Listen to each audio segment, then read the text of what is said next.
매일 아침을 뉴스로 깨웁니다. 신율의 출발 새아침.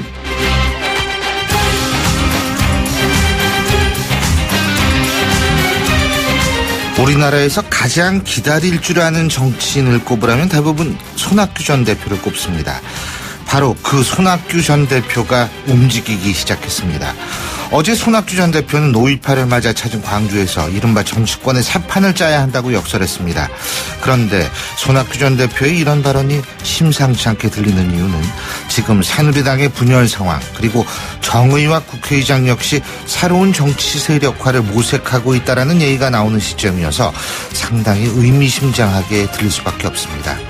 더구나 지금의 야권 역시 안정적이라고 할 수 없는 시점이어서 정계 개편의 신호라고 읽혀질 수도 있습니다. 사회는 변화했고 새로운 정치 사고를 갖기로 했지만 지금 정치권이 이를 읽지 못하고 있는 것이 현실입니다. 그래서 정계 개편 얘기 이제는 그냥 흘려 들을 수만은 없을 겁니다. 신율의 출발 새 아침, 오늘 순서 시작합니다.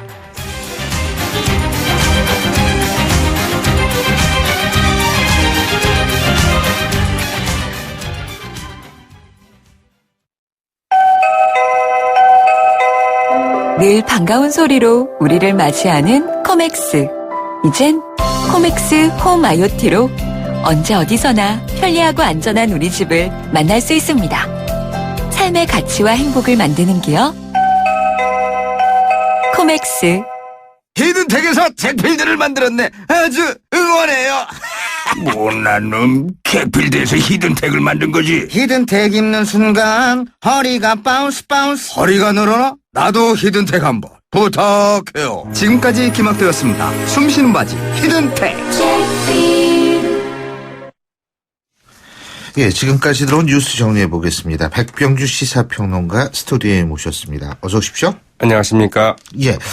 자, 오늘도 새누리당 얘기부터 시작해야 될 것 같은데, 정진석 원내대표가 지금 사실상 당무 거부에 들어간 거 아닙니까? 맞습니다. 어제 그 광주민주화운동 기념식에 참석하고 그 KTX를 타고 그 상경하던 중에 정진석 새누리당 원내대표 이 돌연 지역구인 그 공주에서 이제 내렸습니다. 예. 전국위원회 그 무산으로 그 비대위원과 그 혁신위 구성에 그 실패하면서 그 사실상 그 당무 거부에 들어간 모양새인데요. 이 정진석 원내대표 집권 여당에서 상상하지 못할 일이 벌어졌다. 큰 충격을 받았다. 이 상임 정국위와 그 정국위 무산의 의미가 무엇인지 판단이 안 선다. 이렇게 얘기를 했다고 그러죠. 예. 또 그 모든 가능성을 열어놓고 어떻게 해야 할지 좀 생각해 봐야겠다면서 이 자신의 그 거취 여부를 좀 판단하겠다는 뜻도 이제 밝히기도 했습니다. 예. 지금 친박에서는 정진석 원내대표가 책임져라. 이렇게 나오고 있다고 그러더라고요. 그만둬야 되면 그만둬야 되는 것 아니냐. 이렇게까지 이제 나오고 있는 거죠.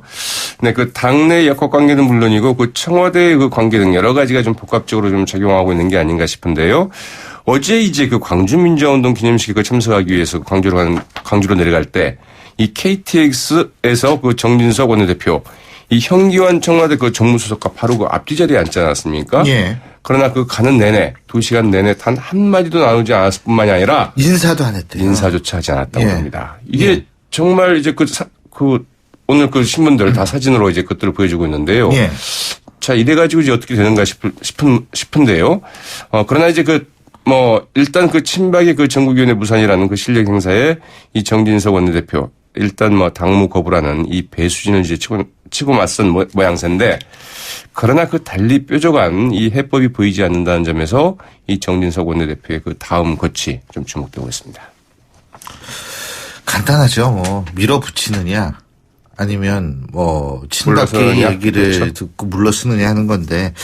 자, 오늘 19대 국회 마지막 본회의가 열리는데 여기도 아주 싱숭생숭하겠어요. 네, 그러나 정기국회는 좀 예정대로 열릴 것 같죠. 예. 엊그제 그 법사위를 통과한 109개 법안을 이제 처리할 것으로 예상이 되는데요. 오늘 그 부의될 법안에는 그 일명 그 신해철법으로 불리는 의료사고 피해 구제와 그 의료분쟁 조정법 개정안, 예. 그리고 그 전월세 전환율 인하를 골자로 하는 이 주택임대차 보호법 일부 개정안 등이 포함되어 있다고 하죠. 예.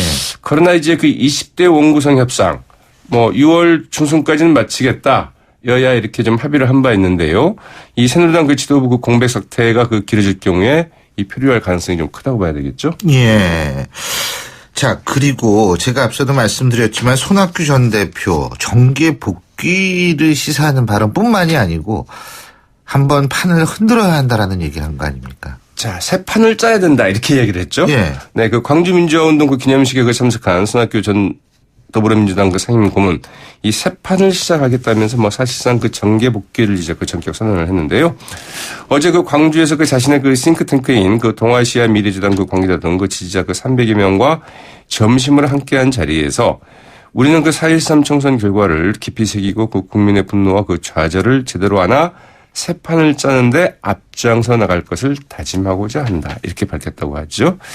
네, 그 손학규 전 상임고문 쪽 그 관계자, 이 새 판 짜기가 필요하다는 차원을 넘어서 이 새 판을 짜겠다는 의지를 밝혔다는데 주목해달라. 이렇게 얘기를 했다고 그러는데요.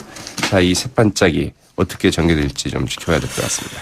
근데 정의와 국회의장도 신당 창당 시사하는 발언을 했다고 그러더라고요. 네, 사실은 이제 그 정의와 국회의장은 그 신당 같은 건 하지 않겠다라고 이제 얘기를 해왔는데 이번에 확실히 다른 이야기를 했습니다. 예. 어제 그 광주에서 역시 뭐 지역 언론인들과 그 만난 자리에서 이제 한 이야기인데요. 이 국회의원은 안 해도 그 한국 정치를 바로잡아가는 정치는 계속하겠다 이렇게 예. 얘기를 했고요. 올해 10월까지 그 5개월 동안 이 정치 그룹이 될지 정당이 될지 정당이라면 어떤 형태일지 등을 고심하겠다고 이제 말했습니다. 오는 26일 발족하는 그 싱크탱크인 그 새한국의 그 비전을 바탕으로 이 신당 창당까지 검토해보겠다 이런 이야기인데요.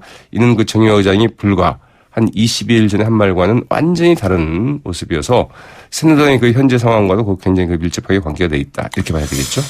그렇죠. 그런데 이게 지금 정치권에서 나오는 얘기들이 심상치가 않게 들려요, 저는.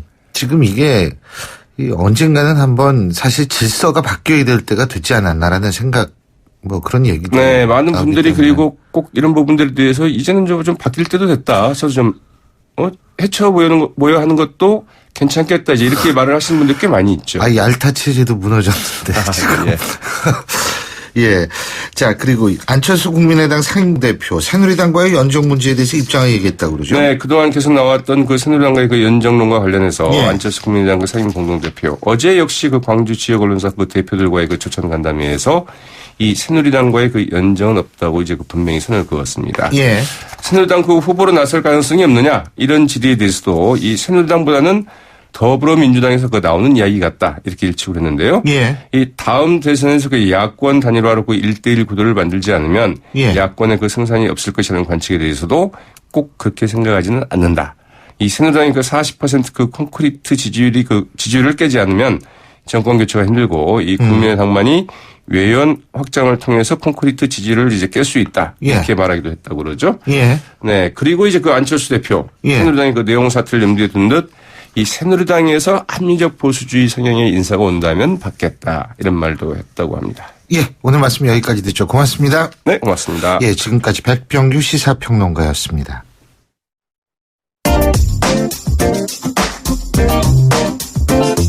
여러분이 지금 듣고 계신 주파수는 FM 94.5MHz입니다. YTN 뉴스 FM.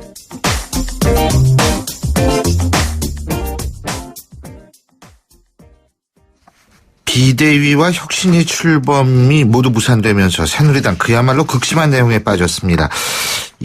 지금 분당행위까지 나오는데 말이에요.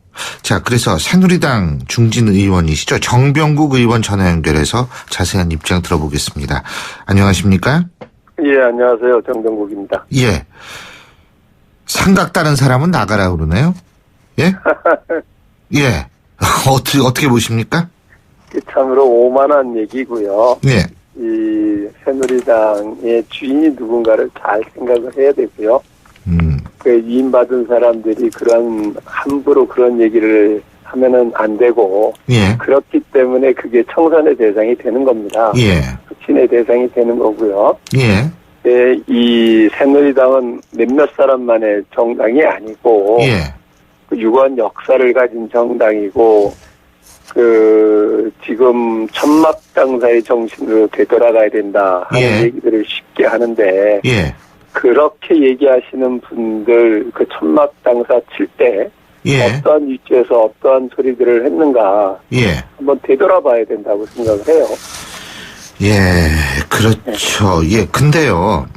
사실 지금 이런 상황에서 상당히 이것이 봉합되기도 힘든 거 아닙니까? 그러니까 예를 들면은 비대위원 지금 어떻게 구성할 거냐, 예? 이랬을 때 뭐 친박을 더 충원한다라고 얘기를 해도 예를 들면은 친박 쪽에선 충원 필요 없다. 단지 나갈 사람이 있다. 이제 이렇게 나오는 거 아닙니까? 근데 결국 예. 그분들이 지금 왜 국민이 새누리당이 바뀌어야 된다라고 하는지, 한 4.13 총선의 그 심판의 의미가 뭔지 하는 것을 망각하고 있는데요. 예. 지금 왜 새누리당이 비대위를 구성하려고 하는지, 혁신을 왜 하려고 하는지 하는 부분에 대한 답을 예. 스스로 물어봐야 됩니다. 예. 지금 여론조사를 하거나 지금 우리 모두가 당선자 대회라든가 이런 자리를 통해서 당이 바뀌어야 되는데, 바뀌는 것의 첫 번째가 계파 청산이란 말이에요. 예. 그런데 그것을 바꾸기 위한 비대위 만들고 혁신이 만드는데 누구는 되고 누구는 안 되고, 그러면서 뭐 계파 안배가 잘못됐으니까 다시 해라 하는 그 자체가 앞뒤가 안 맞는 거거든요. 계파를 청산하자고 그러는데 계파 안배를 하라고 하면 그게 청산이 되겠어요? 네. 뭐 지금 사실은 그런 얘기가 나온 이유 중에 하나가 유승민 의원 복당 얘기가 비대위 첫 회의에서 나왔다면 이게 굉장히 언짢았던 모양이에요. 친박 쪽의 입장에서 볼 때는. 그러니까 결국은 이 4.13 총선에서의 패인의 요인이 뭔가를 봐야죠. 결국은 유승민이를 공천 안 주려고 했던 과정도 요인 중에 하나잖아요. 예. 그럼 혁신을 한다라고 하고 바로잡는다라고 하는 것은 그 잘못된 부분들을 바로잡는 거라고 저는 생각하거든요. 예. 그리고 모든 국민들이 그렇게 생각을 하고 당원들도 그렇게 생각을 하고요. 예. 그런데 이건 어느 계파도 저는 아니라고 봐요. 몇몇 사람들의 이해관계에 의해서 누구는 되고 안 되고 이런 선을 긋는 오만함이 어디에서 나왔는지 잘 이해가 가지 않고요. 지금 우리 새누리당을 지지해왔던 그동안의 많은 사람들 바람은, 더 나아가서는 보수 진영의 바람은 이 새누리당이 빨리 새로 혁신을 하고 새로 리모델링을 해서 내년 정권 창출을 해내라라고 하는 것이 명령이거든요. 예. 그런데 몇몇 사람들의 이해관계 때문에 여기서 멈출 수는 없고 바뀌어야 되는 겁니다. 지금 말입니다. 정진석 원내대표에 대해서도 어려워서 못할 것 같으면 당신도 나가라. 당신도 사퇴해라. 지금 이렇게. 그러니까 완전히 기관총 쏘는 거거든요, 지금. 이거 그렇다면 정진석 원내대표는 어떻게 해야 된다고 보십니까? 아니, 원내대표를 누가 지명을 하거나 누가 임명을 했는가요? 글쎄. 아니, 근데 지난번에도 사례가 있었지 않습니까? 새누리당 같은 경우에. 그렇기 때문에 예. 새누리당이 바뀌어야 되는 거고요. 예. 그 바뀌는 총대를 맨 사람이 결국은 원내대표가 된 것 아니겠어요? 정진석 원내대표가. 예. 몇몇 사람들이 그런 소리를 한다라고 해서, 또 어떤 세력이 그런 얘기를 한다라고 해서 물러서서는 안 되죠. 지금 이런 상황이 이제 되게 된 이유 중에 하나는 지금 이제 물론 총선 패배에 대한 책임 문제도 물론 중요하고 책임 문제를 떠나서 문제 해결도 중요합니다만 지금 새누리당 내에서의 유력 대권 후보가 보이지 않기 때문이다. 이런 분석이 있거든요. 어떻게 보십니까? 그렇기 때문에 혁신을 해야 되는 거고 그 과정에서 새로운 유력 주자를 만들어내자는 것 아니겠습니까? 예. 네. 지금 어쨌든 이런 상황과 맞물려 가지고 심상치 않게 들리는 것이 손학규 전 대표가 어제 얘기한 이른바 새 판을 짜겠다라는 것과 정의화 국회의장의 새로운 정치 세력화 움직임 이런 것과 맞물려 가지고 사실 지금 새누리당 상황이 좀 다르게 보이는 측면도 있다는 분석이 많거든요. 그 점에서는 어떻게 보십니까? 글쎄요, 저는 손학규 전 대표님의 그런 말씀하고 예. 새누리당하고 연계하는 것은 맞지 않다라고 보고요. 왜요? 어떻게 못 맞겠어요? 그분이 새 판을 짠다라고 하면 야권에서 새 판을 짜려고 하시겠죠. 그거는 저는 별 의미가 없다고 보고요. 예. 아직 이 새누리당 내에서 그것과 연관해서 생각하고 있는 사람 저희가 보기엔 없다고 봐요. 예. 다만 지금 저희가 새누리당을 리모델링을 해서 예. 새로운 주자들을 만들어내자라고 하는 그런 차원이 아니고요. 예. 저는 지금 우리 대한민국 정치판이 바뀌어야 된다고 보는데, 저도 새 판을 짜야 된다고 보는데, 예. 기존에 거론되는 사람들 가지고는 새 판을 짤 수가 저는 없다고 봐요. 예. 그거는 대통령 선거를 앞두고 누구에게 유리하냐 불리하냐 유불리를 따져가지고 이합집산할 뿐이지, 그렇게 해서는 새 판이 짜질 수가 없다. 아. 저는 그렇게 생각을 합니다. 예. 근데 새판 짜는 방법도 여러 가지인데 해처 모여도 있는 거 아니겠어요? 결국은 해처 모여라고 하는 것이 기존의 정치권에서 이합집산하는 것일 뿐이죠. 근본적으로 바뀌는 게 아니잖아요. 국민이 원하는 것은 그게 아니라고 저는 봐요. 예. 네. 전당대회 얘기 좀 여쭤보겠습니다. 예. 7월 말 8월 초 얘기가 나오는데 지금 일각의 전 친박 내에서도 그런 얘기가 나오는 것 같은데 더 빨리 해야 된다 이렇게 될 거면 어떻게 보십니까? 그것도 하나의 방법이라고 저는 생각을 해요. 예. 다만 그 과정에서 별거 되지도 않는, 어떻게 보면 지금 당권이라고 하는 것이 결국은 당 대표가 해야 될 역할이 뭔가를 우리가 잘 생각을 해야 되거든요. 예. 결국은 내년 정권 재창출을 하는 데에 임무를 맡은 게 이제 이번에 뽑히는 당 대표의 역할이란 말이에요. 예. 근데 그러한 그러한 역할을 제대로 할 수 있는 사람을 뽑기 위해서 어떠한 절차를 밟아야 되고 또 어떠한 전대위를 구성을 해서 해야 되는가 하는 부분에 대해서 이렇게 특정한 세력들이 자기네들의 유불리를 따져가면서 하게 된다라고 하면 그 전당대회가 제대로 되겠느냐는 거예요. 네. 거기서부터 근본적인 문제를 우리가 묻고 들어가야 되는데, 예. 이게 계속 앞에서도 좀 저희가 이제 언론에서도 그러고 이런 인터뷰를 통해서도 얘기를 들어보면 목적과 수단이 전도가 돼가지고 수단의 방법론을 가지고 계속 얘기들을 해요. 예. 네.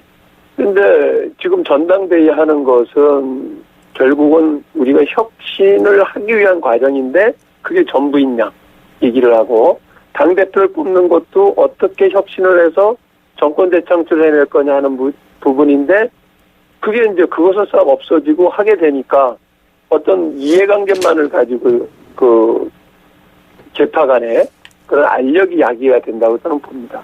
이 우리가 목표를 같이 공유를 해야 되는데 아직 그 단계까지 오지 않은 것 같아요. 근데 어느 세월에 목표를 공유하겠어요?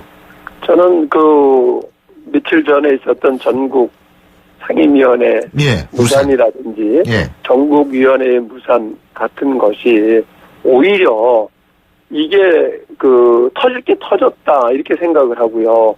이걸 대충 봉합해가지고 가서는 저는 안 된다고 봐요. 그렇게 됐을 경우에는 결국은 생각들은 다 틀리고 그러면서 대충 봉합해갖고 나갔다면 결국 언젠가 터지지 않겠어요? 예. 결국은 새로운 씨앗을 만들어내지도 못하고 터질 거라고 하면 빨리 터져서 고름 짜내야 될 것들은 다 짜내야 된다 이렇게 저는 생각을 합니다. 결국 그렇다면은 조기 전당대회보다는 일단은 어쨌든 숨 고르기도 하고, 예를 들면은 터질 건 터졌으니까 그 터진 김에 확실하게 해결할 건 해결하고 가야 된다.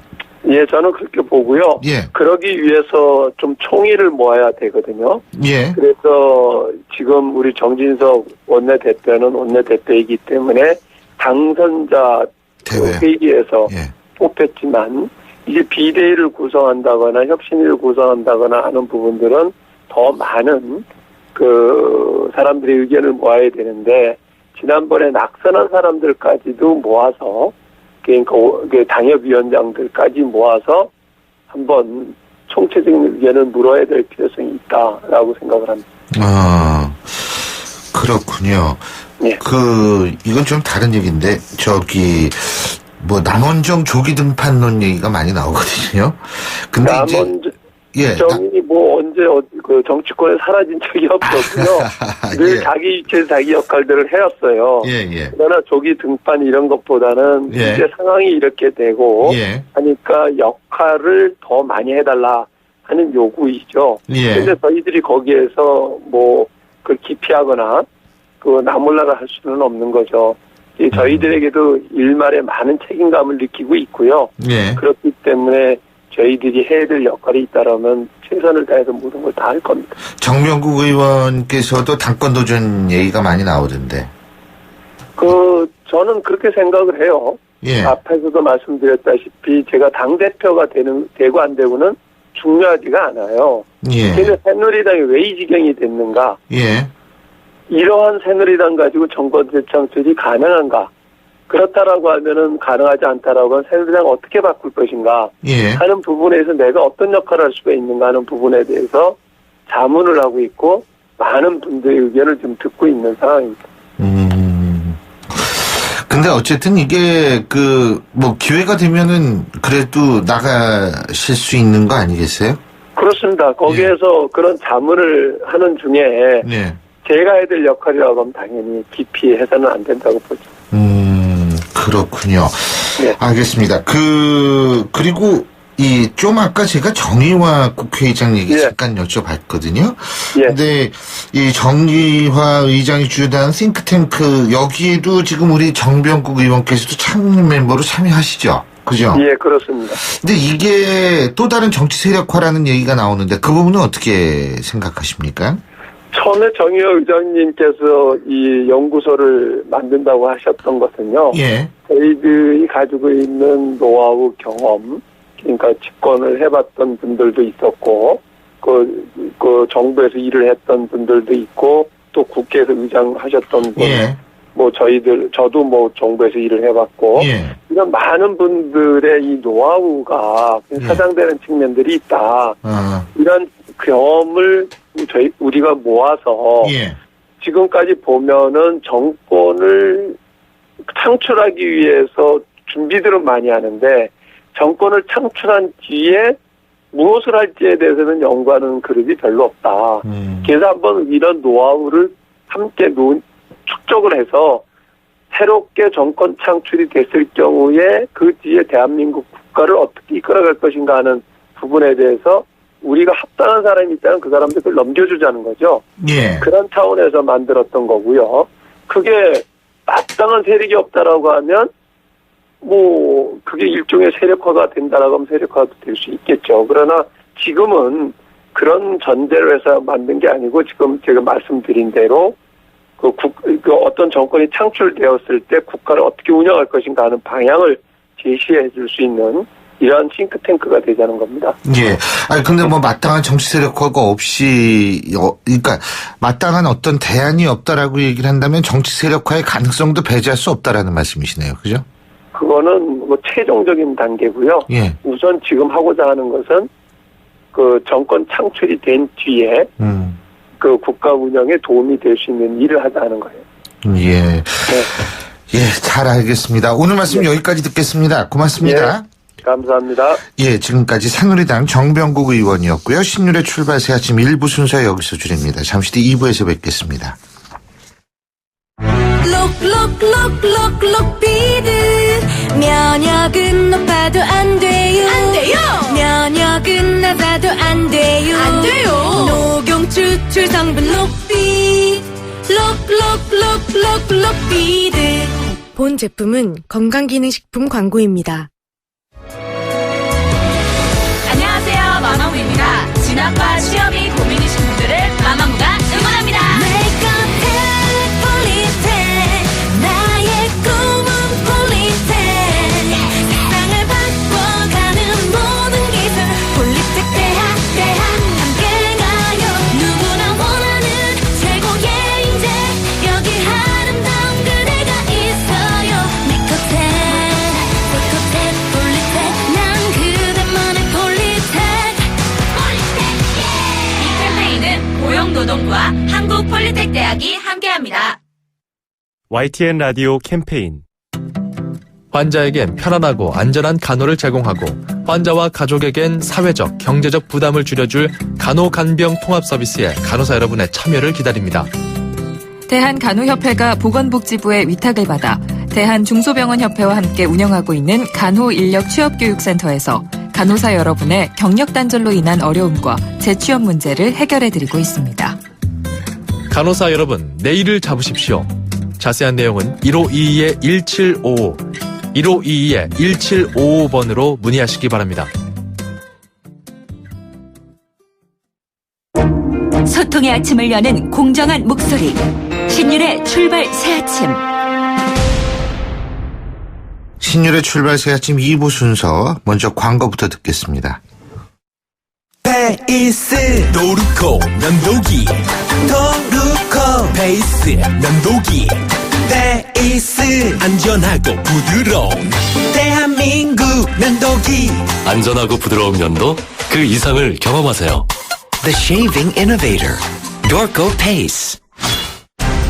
온도와 습도를 항상 일정하게 유지시켜주는 항온항습기 전문기업 AR. 전산센터, 반도체 공장, 미술관, 박물관, 귀중품 보관실을 30년 축적된 기술로 AR이 지켜드립니다. 24시간 확실한 서비스 보장. 031-497-0561.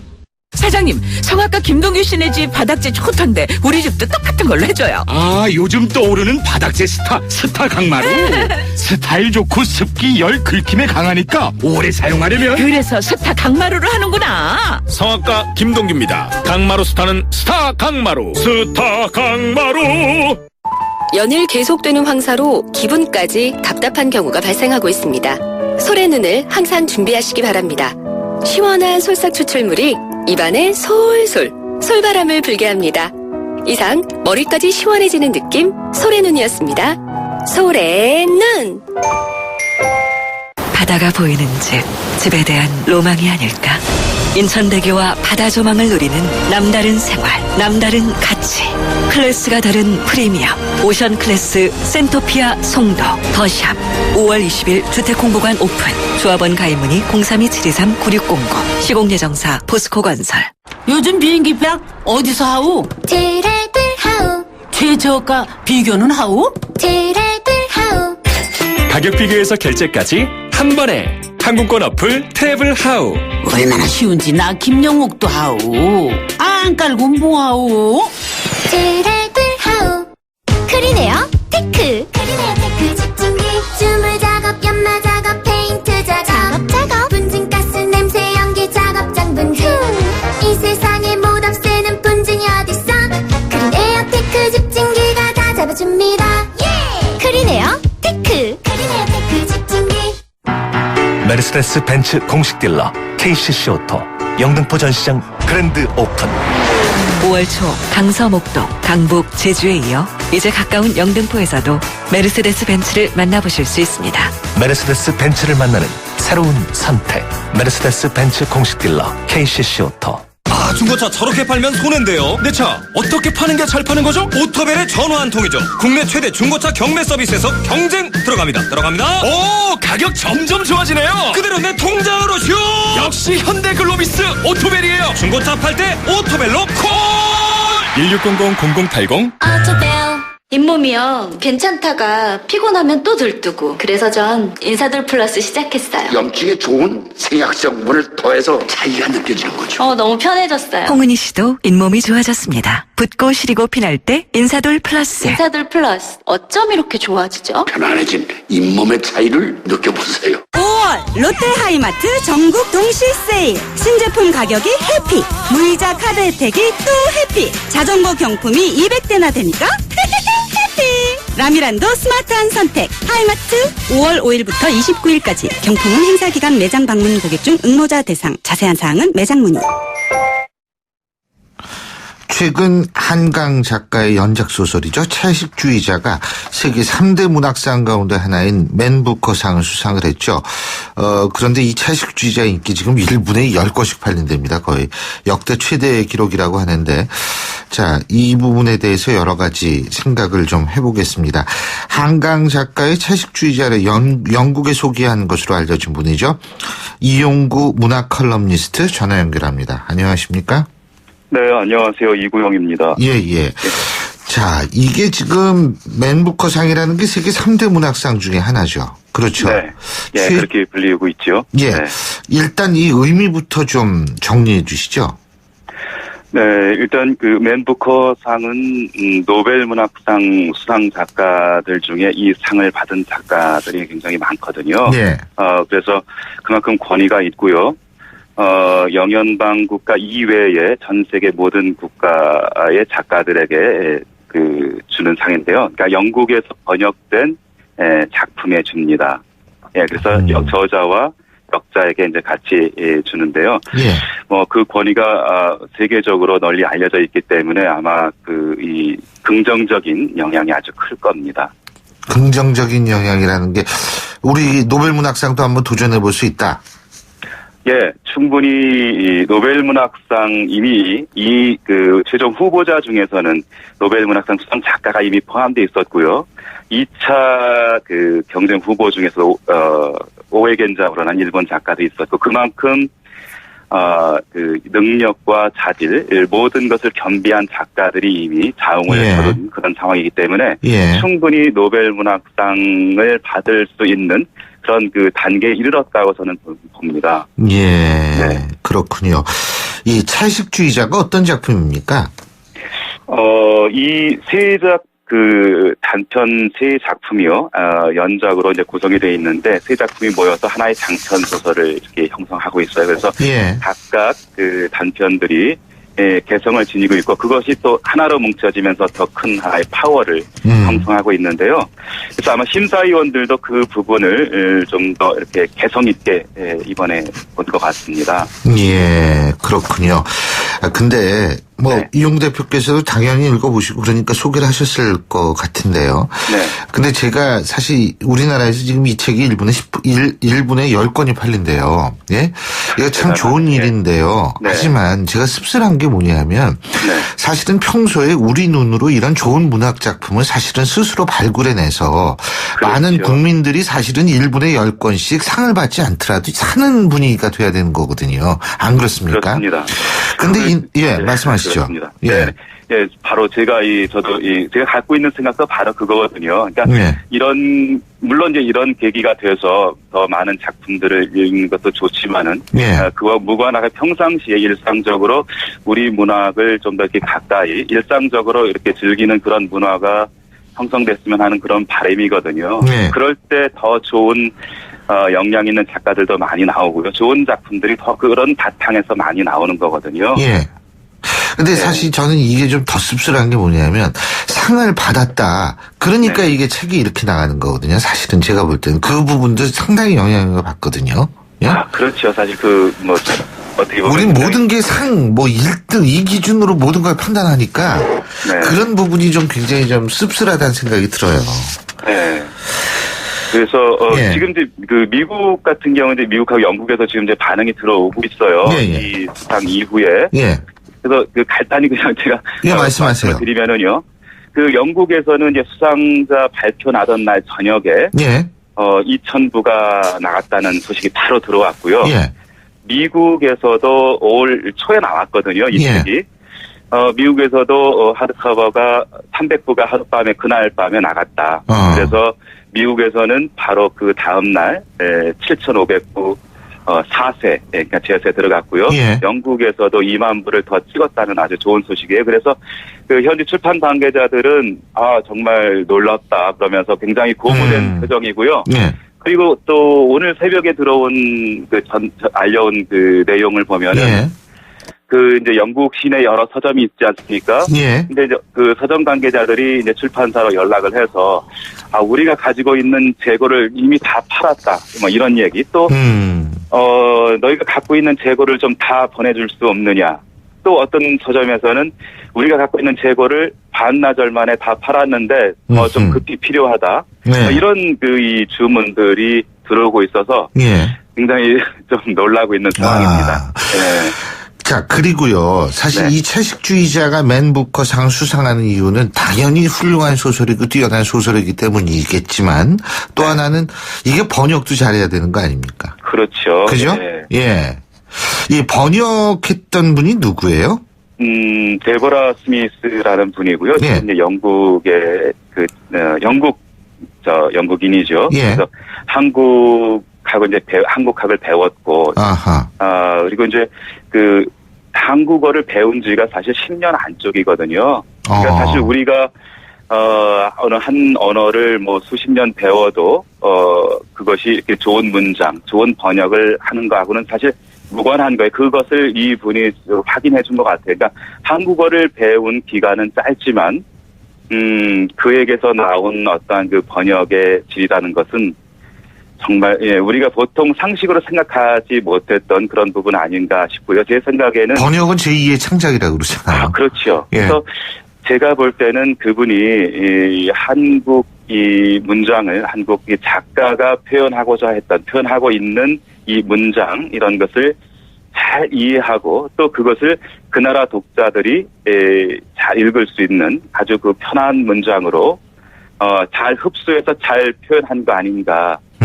그렇기 때문에 뭐 일반 독자들도 뿐만 아니라 이제 일본 평단이라든가 기자들도 아주 그 부분을 높게 평가하고 있는 것으로 보입니다. 예.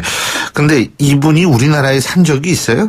데보라 스미스라는 사람이? 짧은 기간이죠. 짧은 기간. 긴 기간 그렇게 체류했다기보다는 공부하기 위해서 이제 예. 아니 이거 외국에 10년 산다고 그래서 이렇게 막 책을 그 나라의 책을 이 감정까지 섞어서 번역한다는 건 저도 외국에 10년 살았지만 상상이 안 되거든요. 예? 그렇죠. 그리고 아마 번역하는 과정에서도 작가하고 아주 긴밀한 교류를 했을 것이고요. 대단한 분이에요. 탈고한 후에도 이제 편집자와 또 이렇게 얘기 많이 나눴을 겁니다. 우리가 한 번 번역하면 보통 원래 어휘의 30%가 까인다고 그러거든요. 예? 30%가 이제 없어지고 그래서 번역을 한 2번 하면 한 60%가 없어진다. 뭐 이런 얘기까지 있는데 어쨌든 이분이 이렇게 번역을 잘해 주셔가지고 또 이 훌륭한 작품을 전 세계에 알릴 수 있게 됐다. 참 좋은데.